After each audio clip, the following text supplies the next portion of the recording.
And Bill is really one of the smartest white men on this side of heaven. How you doing, Bill? Good. How are you doing today, Jesse? Good morning. Good morning. How's the weather on that end now? Well, it's turned out pretty nicely today, but we've had some rough weather this last week, but we've gotten through it. Some damages, not here, but in Oklahoma, right across the Red River. So, but we're it's doing better now. And good, man. And how are you dealing with all the illegals that are moving into Texas? Well, we're not dealing with them. Well, I mean, it's just it's breaking the back of every state we have. Arizona and Texas. It's just breaking our backs Yeah. financially, culturally. It's destroying the culture. It's destroying the cities. The school systems are overburdened. You know, I mean, you can't supposedly turn any of them away. So, you know, we've got taxpayer funded everything. It's just health care. I mean, it's destroying everything. Yeah, what a mess. I want to talk to you about AFFH, but first I want to ask what do you make of what's happening in our country today, and did you ever imagine that it should get this bad? Well, I did wonder if it would not get this bad. I've kind of wondered about that. I was hoping it would not in my lifetime, but it has really progressed to an alarming extent. And so socialism is the official doctrine of our government, and they're imposing socialism on everything. So, which is what the AFFH is about. We'll talk about in a few minutes, but it is getting. I think it's getting pretty rancid, and I basically have been pessimistic about whether America is going to be able to turn back into a more freedom-minded set. We're so dependent upon the federal government for everything, for what just was happening, for example, in East Palestine, Ohio. I mean, they're all interested in whether the EPA should be there or not, but you know, the federal government's that's what is destroying the environment by blowing up that Nord Stream pipeline. I don't care about the environment. Right. It's just, but anyway, we have become so dependent upon the federal government, which is completely unconstitutional, that we have, I think we've lost our mind, really, constitutionally speaking. You know, I don't. At one time, I thought that America would return to normal, but I don't believe so now because they're spoiling the people. They're bringing in all type of illegal aliens, as you mentioned, and taking care of them. And once you spoil people, and I saw that happen with the blacks like 70 years ago. Once you spoil them, it's hard to unspoil them. And Right. and number one, most of them don't want to be unspoiled, and then the government will continue to spoil them in order to get the votes and use them to bring in socialism to destroy America. So I don't see a change coming anytime soon. I don't either. And I don't, outside of a wholesale repentance of Americans from the socialistic nightmare that we're in, which is basically built on a system of envy and theft.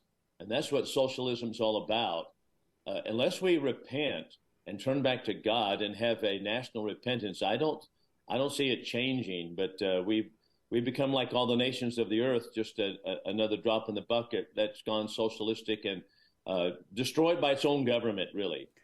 And so, knowing that things are not going to change, it appears, how does one, the person who disagree with all this stuff that's happening, how do you live in this world without fear and not be in it but not a part of it and be at peace? What's the way?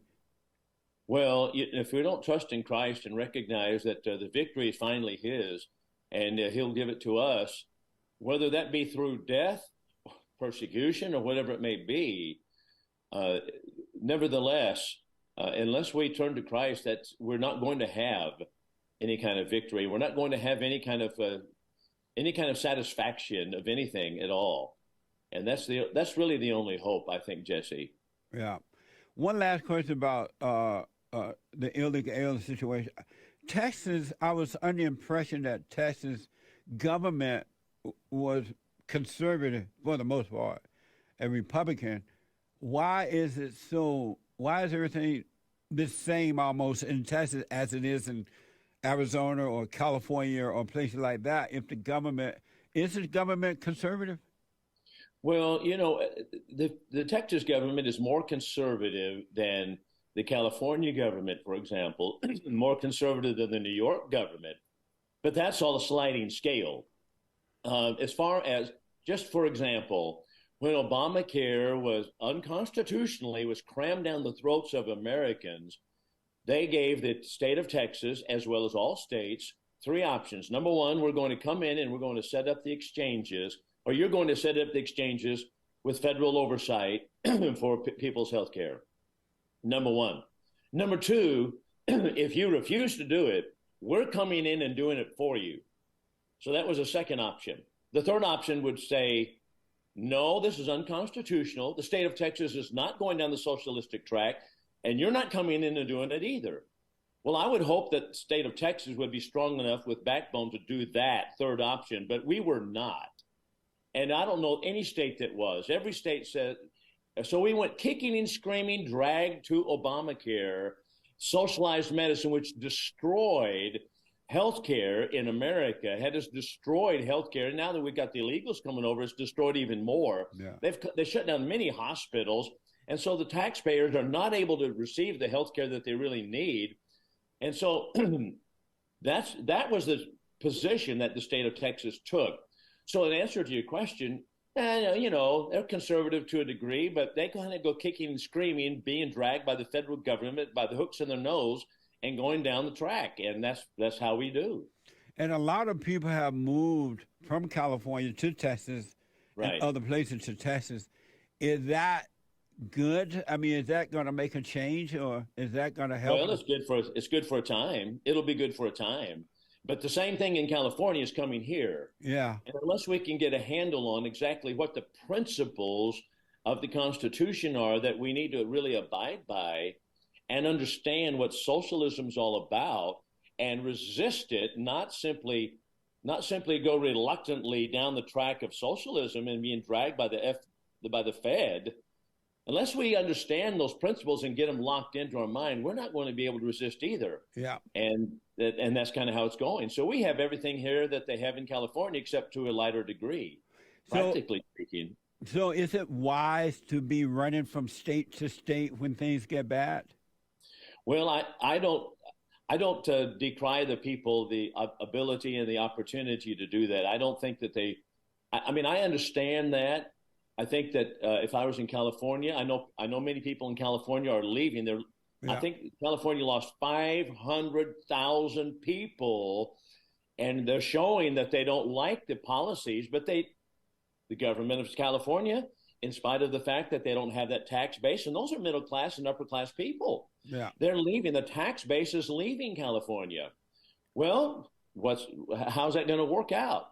Well, California is going to get money from the federal government, which is going to take it's going to receive money from the state of Texas to the Fed, who's going to take it to California. Yeah. So we're going to be paying California for their failures anyway. So what a mess! That's right. So what a mess! It's all because we can't as a state say, no, we're not sending our money from the state of Texas to the federal government for anything. Yeah. Except we're not doing that because you're unconstitutional in your actions. But that's how it's going to go. And that's how it's going now from New York and California. People are leaving, and I probably would too. Yeah. And I have family members saying, you know what, we're going to get out of there while the getting's good. Yeah. Yeah, same here. I wanted to talk to you about AFHF. Tell the folks what that is and about what's going on with that, AFFH. Yeah. You know what, Jesse, I thought that would be a good avenue to think about today regarding socialism. Here's how socialism works. So in the 1890s, the federal government began examining housing and making determinations what was fair housing and not. And so they were simply having a study group. And that was the onset of the progressive era, about 1892. So they wanted to study housing in the United States and see if everything was fair along racial lines and economic lines. Okay, well, then of course, obviously they're going to say, well, no, the blacks are congregating together, and the poor people are living in their little slum areas, and the wealthy and the middle class are living in their areas. And that's no good, because that says that we're racist. Okay, so we're going to have to get in there and mix it up and change it. So beginning with the Woodrow Wilson administration and the Hoover administration, and particularly it was put on steroids by FDR, the public works organization that he had. They would begin to mix it up, and they demanded fair housing, and then loans that were given by the federal government, Fannie Mae and Freddie Mac, and all that kind of thing. Well, then came along Lyndon Johnson, and they actually made HUD a department. It was part of his administration. Right. Housing of urban housing and urban development. Excuse me. So they created HUD. So HUD now has had such a dismal failure. Billions of dollars grafted by the people at top, and everything they touch turns to ghetto, and it doesn't work out at all. Right. But one of the programs that Obama was all about was called Affirmatively Furthering Fair Housing, AFFH. And the idea is, well, look, we're going to go to the east side here in Wichita Falls, and we're going to see that primarily the Latinos and the blacks are living there, and it's poor condition. Well, what are we going to do? And we have over here a white community that's fairly nice and middle class. So we're going to say, and if they, for example, it's already done in Baltimore. In Baltimore, they said, Baltimore, Maryland, they said, okay, what's causing crime? Well, crime is caused because all of the blacks and all of the Latinos are mixed together in the same neighborhoods, and they're not interspersed with the other communities. That's the cause of crime. So we're going to put them in the white neighborhood, and so they're forcing. At one point, they get HUD grants from Baltimore. In Baltimore, they get HUD grants from the federal government, I should say, and they say, okay, in order to do this, you got to have a study in Baltimore saying what you're going to do to stop racism, because this is all racism. So what they've done, they started mixing up and said, okay, we're going to take these poor families, whether they're black or Latino or poor whites, and put them over here in the middle class and upper class neighborhoods. And that's what they've done. And so what does it do? It destroys your savings. It destroys, because most people have the savings in their equity in their homes. Yeah. And that's what their life savings. So it destroys their property values immediately. So now in California, this is exactly what the state of California is doing, coming out of Sacramento. They're demanding that the city of Coronado, for example, which is a very nice, posh island, where it's off the coast of San Diego, yeah. And it's where Hotel Del Coronado is. It's where the naval base is, and a lot of retired military have retired there, and very nice homes, and $1 million for a lot, and it's just a real nice place. And I've gone there to vacation, and a lot of people go there to vacation. They've shot movies there. Well, now the state of California, Sacramento, sent letters to Coronado this last month saying, you're going to have to come up with 912 low-income apartments in Coronado Island in order to be fair. That's affirmatively furthering the fair housing. And if not, now they're not simply offering them money to do it. We're going to punish you up to $100,000 a month unless you do it. And so the mayor of Coronado, and this is going on in La Jolla also, and La Mesa, they're running around. They're saying, well, okay, we'll try to come up with some low-income housing over here. What's going to happen? Property values are going to decrease. Yeah. Crime's going to increase.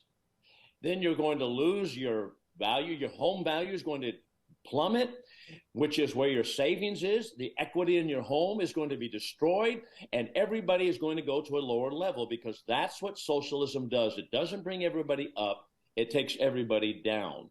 And that's what's going on in the state of California right now. That's amazing. I remember as you were speaking, I was thinking about the neighborhood I live in. And when I first moved there, it was only houses, family houses there, right? and Right. it was beautiful. It's in, really nice neighborhood. And now they have built these apartment buildings, and they're still building them big, giant places all Right. over. I don't recognize my neighborhood anymore. It doesn't even No. look the same.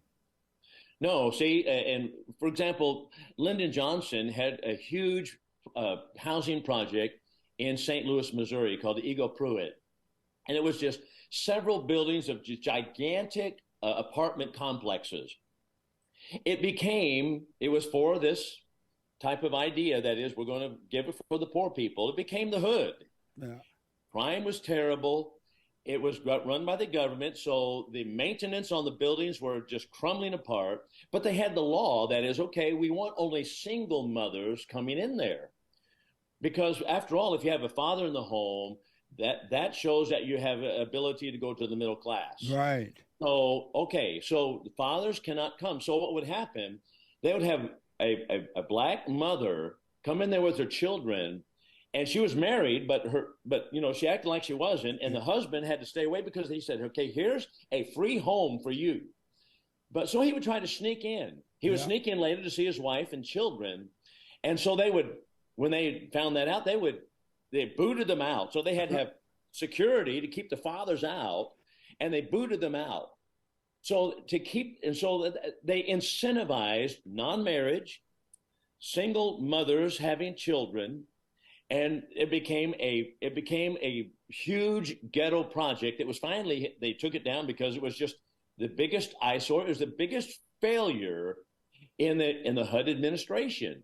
And that's exactly what they want to do with every community, because they have bought into the doctrine of socialism. And that is to say, if we have a white community, which is primarily what Coronado is, that means you all are racist. Yeah. And so we've got to stop this racism, and we're going to bring minority families in and low-income housing into Coronado. And we're going to do that, and we're demanding you do it. If you don't, then we're going to fine you $100,000 a month. Is there a way around that for the mayor down there? I mean, the government down there, can they stop it? Like, if all the neighbors got together, the people got together and said, no. And so, like, could the government force this fine on them, a monthly fine, or can they say no to that? I believe they can say no, but I don't think here's what's happening. The mayor there in Coronado, I've forgotten his name, has already said, well, we're trying, and they've come up with several of the housing areas that we can zone for this. He said, but this is a unique area. Yeah, it's packed with people that buy a lot for $1 million that build a nice beach home. Yeah. Yeah, it's a unique neighborhood. So they say, well, we're going to have some of these, but we're not up to compliance yet.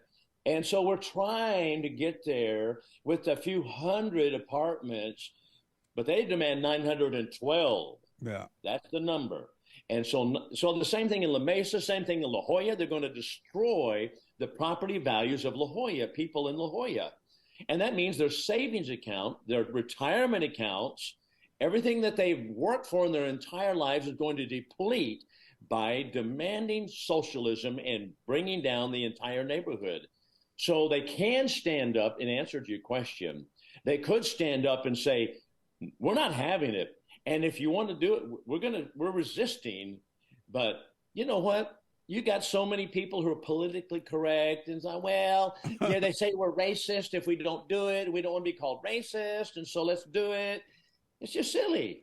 What I noticed that a lot of these big complex builders with people who have a lot of money, and those people who are building these apartment complexes, they tend to be Democrats. They tend to vote for the Democratic Party. And then the small builders who want to build, they can't afford to build in these neighborhoods. No, they cannot any longer. And here's another interesting thing. If you look at the track record of HUD, Housing and Urban Development from the federal government, and the local communities, such as in Sacramento, California, and the complete and utter failures that they've had graft to the tune of billions of dollars from the managers of HUD and managers of the state government, state agencies. They've had graft galore. They've had people stealing literally billions of dollars through the history of HUD. Yeah. And this is the part of the program. Plus, what happens is when they come into a community, they continue to funnel money there for businesses and urban development on, for example, the east side of Wichita Falls. One business after another collapses. They put in a liquor store over here in the east side. That's all they need, really, another liquor store. Right. But they give them money for a liquor store. That's robbed so many times because it's not about whether you mix up the population. It's about the lack of morality in the minority community. That's what's happening. Yeah. And they refuse to see it. They refuse to own up to that particular fact in America. And the minority communities have collapsed, morally speaking. They refuse to look at that. They refuse to say it. And they say, well, if you even say that out loud, like I just did, well, you're a racist. But the facts speak for themselves. And that's what we are not strong enough as leaders to stand up and say, this is what's going on. Yeah. And we just can't seem to find our way clear to do it. Well, they won't say that it's due to the lack of character because they want the blacks to be morally bankrupt, because you can't control a moral people or a moral person. You have to demoralize them in order to control them. And so they want the blacks to be that way. That's why they won't say it, because they know that that's what's happening. It's just that they want them down and out and demoralized so they can use them for personal gain. Here's a good example. Let's just take this HUD program. Let's just put it in Martha's Vineyard next to Obama's house. Let's see how he likes that. Right. You know very well, these people, they're all hypocrites. They don't want it in their neighborhood. They go to a neighborhood themselves where this is not going to occur, where they have a gated community and they can live like they want to live, but they're going to tell you, you're going to live this way and we're going to destroy your property values. And that's what they do. But yeah, it's a hypocrisy, and socialism is exactly that, and they refuse to confess the facts of the case. If I remember correctly, and I could be, by the way, the mayor of Coronado name is Richard Bailey. Okay, Richard Bailey, Richard Bailey. Didn't Donald Trump, the Great White Hope, overturn this program, or he canceled it when he was there? Well, he did. He reversed some of the AFHF programs. He did do that, but as soon as he left office, we got socialism back in style. And so Biden administration has furthered it and it's just exploded with the Biden administration. So in my view, the Democrats have said, look, we about lost all of our momentum for socialism when Donald Trump came into office. Yeah. So when Biden came in there, they're on steroids, and they have escalated everything to such an alarming degree. Do you get the feeling that Obama is still running the government? It feels like Obama, but it seems like he is still in charge. Do you get the same feeling? Well, you know what? I don't know if it's Obama himself, but I think at this point, it's just like in the universities.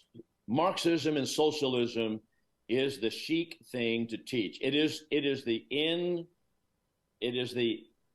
thing to do. So Marxism has taken over the university crowd. Well, I don't know that there's one person pulling the strings on this anymore, right? Because it has become so prevalent. Yeah. It has become so widespread that it doesn't require, at this point, one man doing it, as it was the case with Obama. Obama got the ball rolling, and he was president. He got things rolling, and he crashed it down. And pretty soon, everybody's on the bandwagon. So it's like Black Lives Matter. Well, is Obama controlling Black Lives Matter?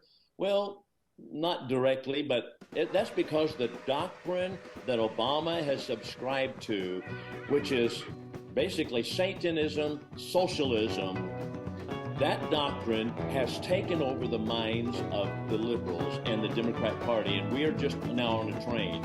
And so whether Obama's the engineer or not doesn't even matter. Let me take a quick break, Bill. We'll come back in a moment right after this break. So, Bill, tell the folks how to get to your website and your radio show and everything that you're doing. Sure. Thank you, Jesse. Okay.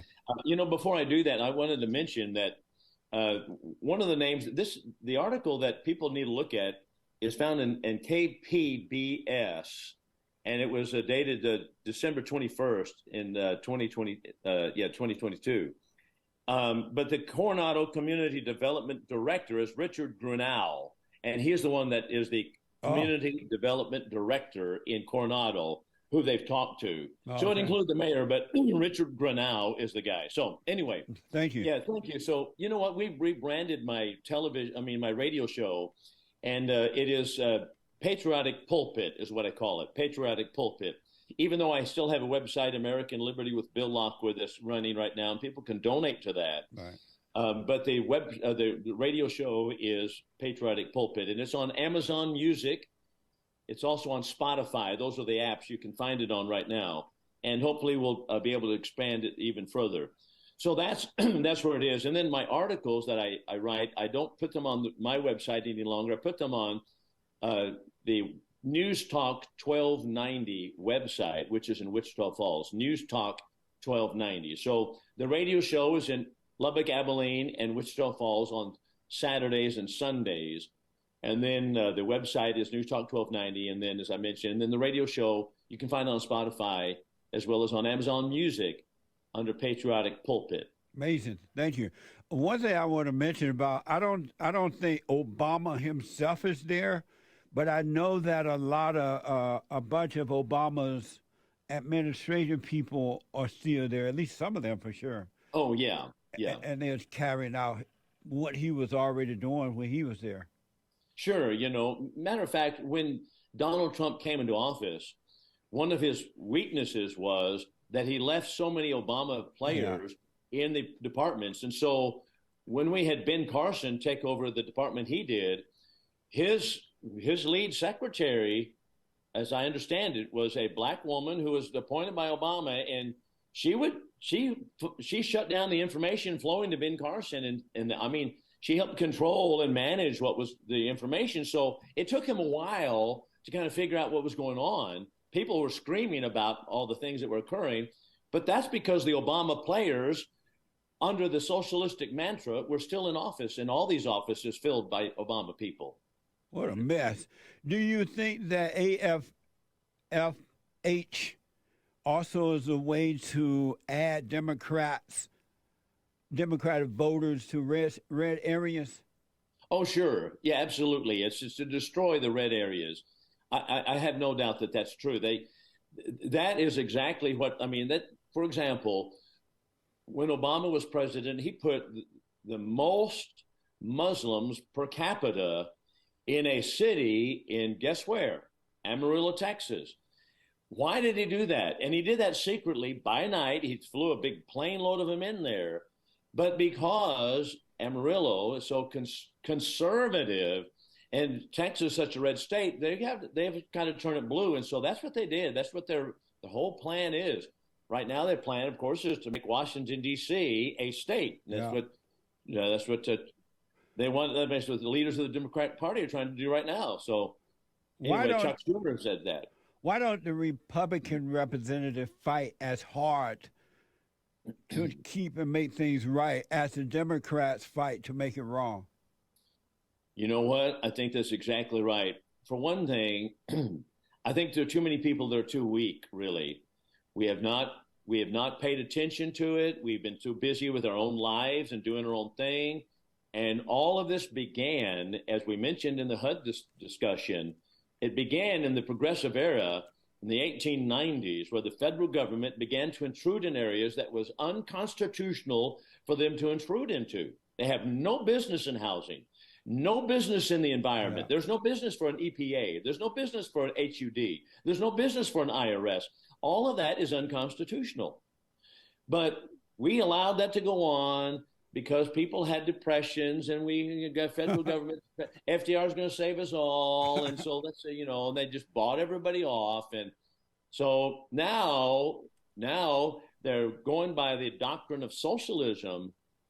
And we're like, well, what's happened? Well, what happened was way back yonder, people, when you gave the federal government the power the founding fathers warned you not to do.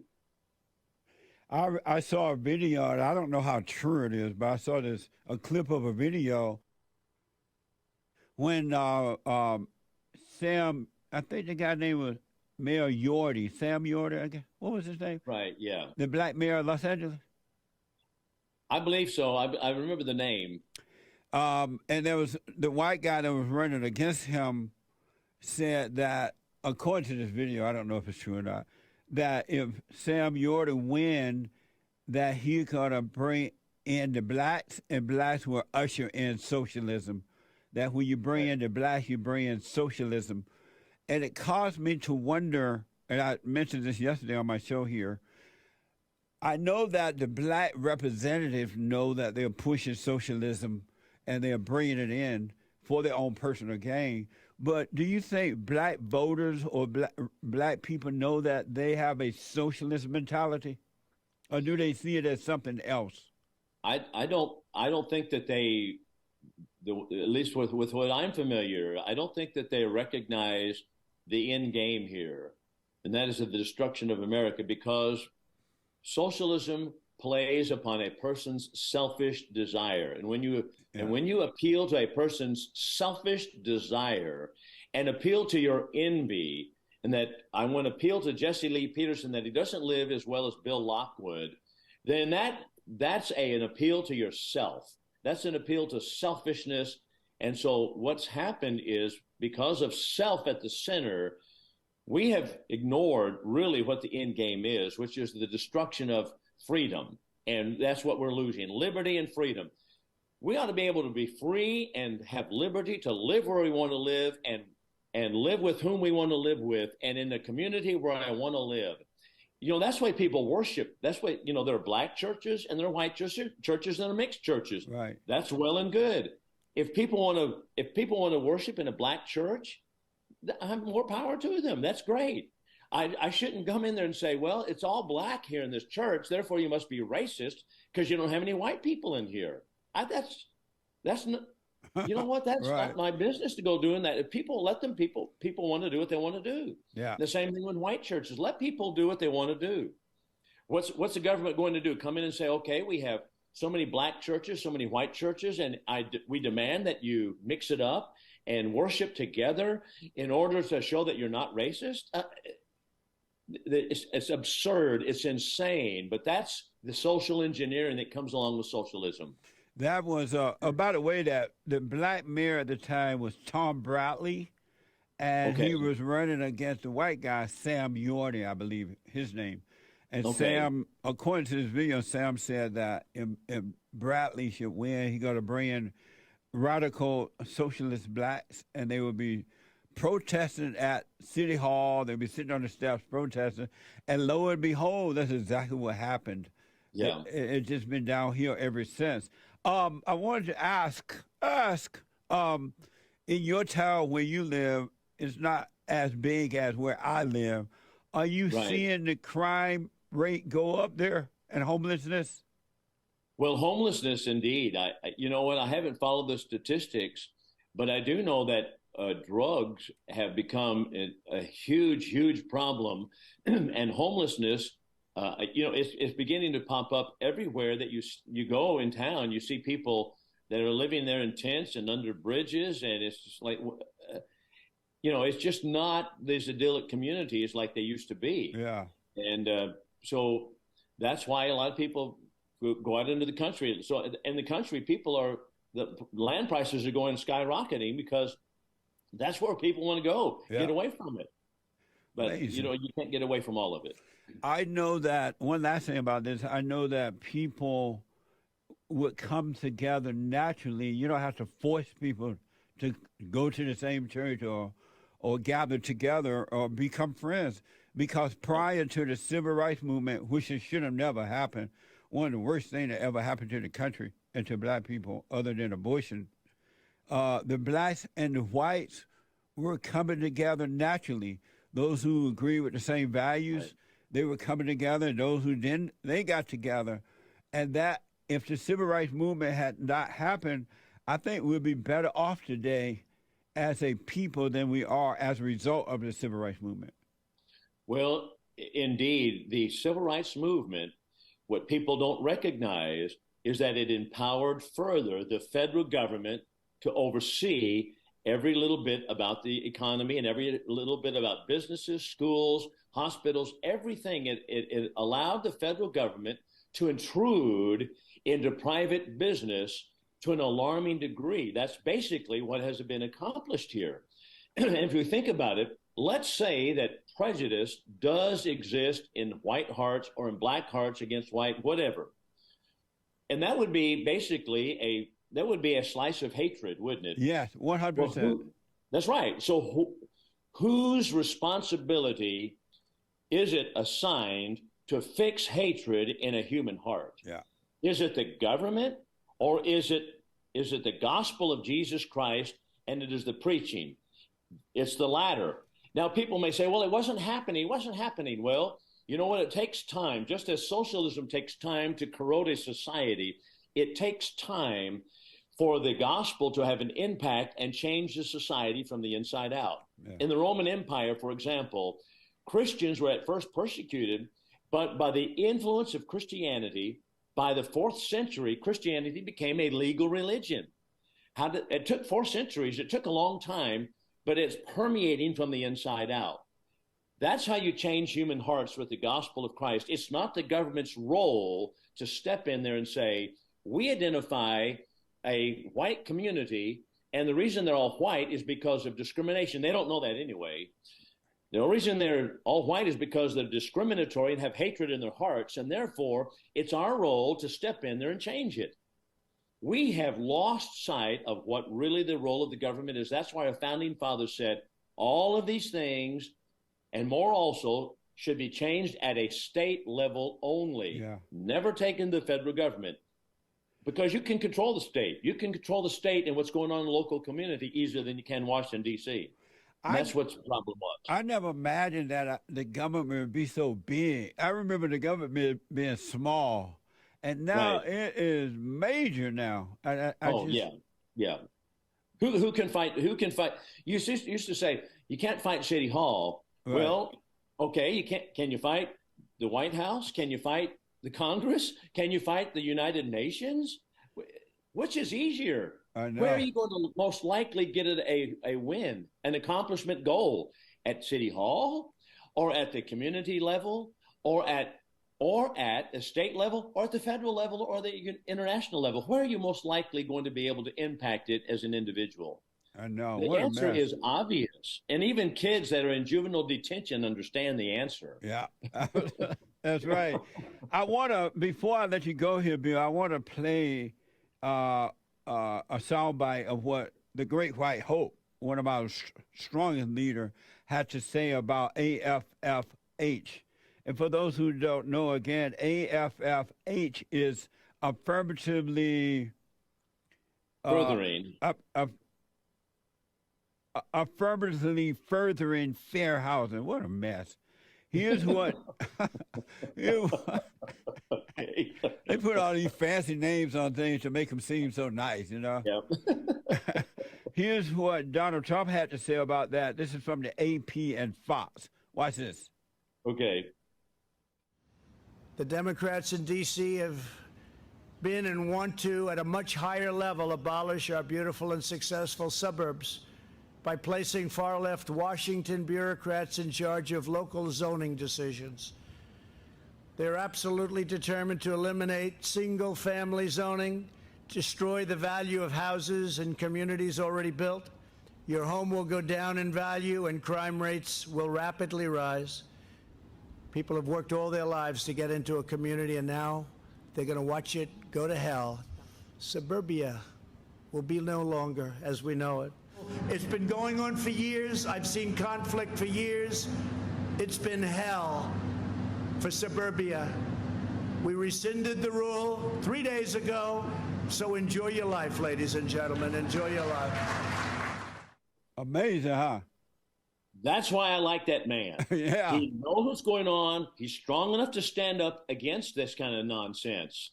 And most people don't understand even AFHF, and it flies under the radar, but he knew about it and he stopped it. Of course, that's been reinstated, but be that as it may, that's right. Amazing. Well, Bill, I don't know what's going to happen here, but it's a mess. Well, I'm just glad to be able to talk to you still. Yeah, same here, man. Thank you so much for coming on. And once again, tell the folks how to get to your radio show and your website so they can. You don't ride the horse and read the Bible anymore, right? Well, I haven't done that in a while. Right.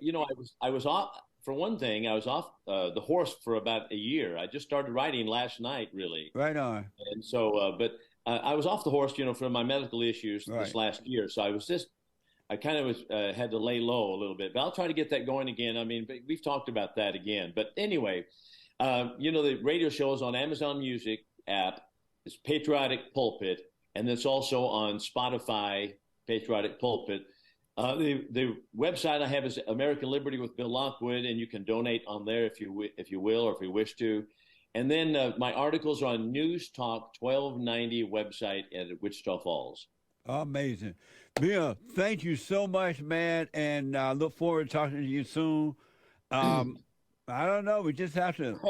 Oh, Well, you know what? I want to add one more thing here. yes. When I preach at the Iowa Park Church of Christ, and I have sermons on the internet from the Iowa Park. It's called iowaparkcoc.org. You can find articles that I write for the church bulletin, sermons that I preach. I have these illustrations in the sermons because socialism it's a class envy is what it is. It's Marxism, and it's something Christians need to oppose. So you can go to iowaparkcoc.org and you can find a lot more material that I put out. I know I've kept you way over than what that's okay. I'm supposed to, but let me ask. So I'm looking at what Donald Trump just said about the suburb and what you said so far. When will white people stop running? I mean, when will they just say no? All they have to do is just say no, and things will start to change. When will they stop running from name calling and words and the fear of losing? What will it take? Yeah, boy, I tell you what, I'm afraid of the answer to that question, Jesse. What is it going to take?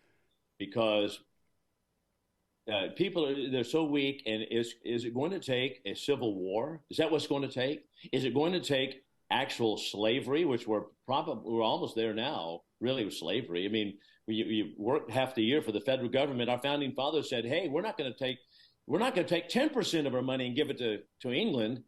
You old England is not going to do with 10%. They said that's slavery. Yeah. But we're giving 50% of our money. We have just been boiled to death, and I don't know. People better stand up, but I don't understand what it will take. But I'm fearful of the answer.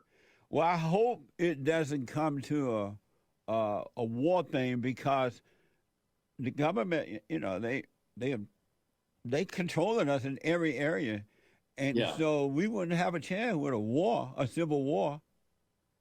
No, and we're spread so thin. We're all over the country. We're all over the world. We're all over the map. We're in Ukraine. I don't think we ought to be in Ukraine at all. Me either. No, what are we doing over there? I mean, here's something interesting. Every pundit that you listen to on Fox News says, well, this is the American interest. Well, by their criteria, by their standards, where in the world is not America's interest? I mean, right. Ukraine, no one knew anything about Ukraine before the war, except for the liberals. They had a playground there. But where's not the American interest? In other words, they want to be involved in every single corner of the world with American money, might, blood, treasure. It's absurd. We can't even protect our own borders. Why should we be over there fighting in a foreign war? But this is the Democratic machine. And that's what they want to do. They want to keep us involved in war. Yeah. And it's terrible. It's interesting that I don't know the polls. I don't believe the polls anymore.